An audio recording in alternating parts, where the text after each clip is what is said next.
Hello everyone, this is me, Ria. সবাই যখন একে একে সুসংবাদ দিচ্ছেন তখন কেন বাদ পড়বেন পূর্ণিমা। ঢাকাই সিনেমার জনপ্রিয় নায়িকা পূর্ণিমা তার কাজ দিয়ে সকলকে মুগ্ধ করে রাখেন।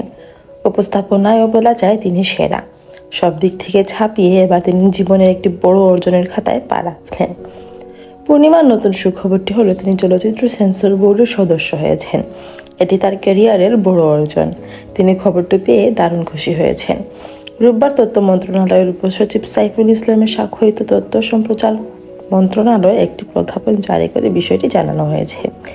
এই সুখবর শোনার পর অনুভূতি প্রকাশ করে পূর্ণিমা বলেন, যখন সেন্সর সদস্য হওয়ার চিঠি পেয়েছি তখন আমি কিছুটা অবাক হই।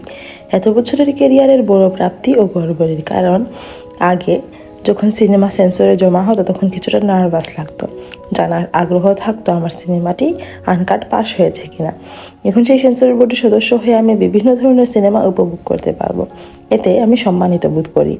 তিনি আরও বলেন, কখনো ভাবিনি আমি এই দলের একটি সদস্য হতে পারবো, তবে ওখানে যাওয়ার জন্য যথাযথ যোগ্যতা অর্জন করতে পেরেছি মনে করি না। তবু আমাকে রাখা হয়েছে এবং সম্মান জানানো হয়েছে। আমি আমার দায়িত্ব পালনে সচেষ্ট থাকবো যথেষ্টই। সেন্সর বোর্ড সূত্রে জানা যায়, নতুন এই বোর্ডের চেয়ারম্যান নির্বাচিত হয়েছেন তথ্য সচিব। তিনি আগামী 1 বছর সেন্সর বোর্ডের চেয়ারম্যানের দায়িত্ব পালন করবেন। সেখানে ভাইস চেয়ারম্যান হবেন Khaleda Begum.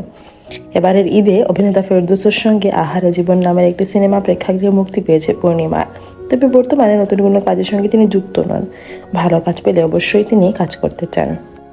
Thanks for watching. Please subscribe to my channel and follow for more.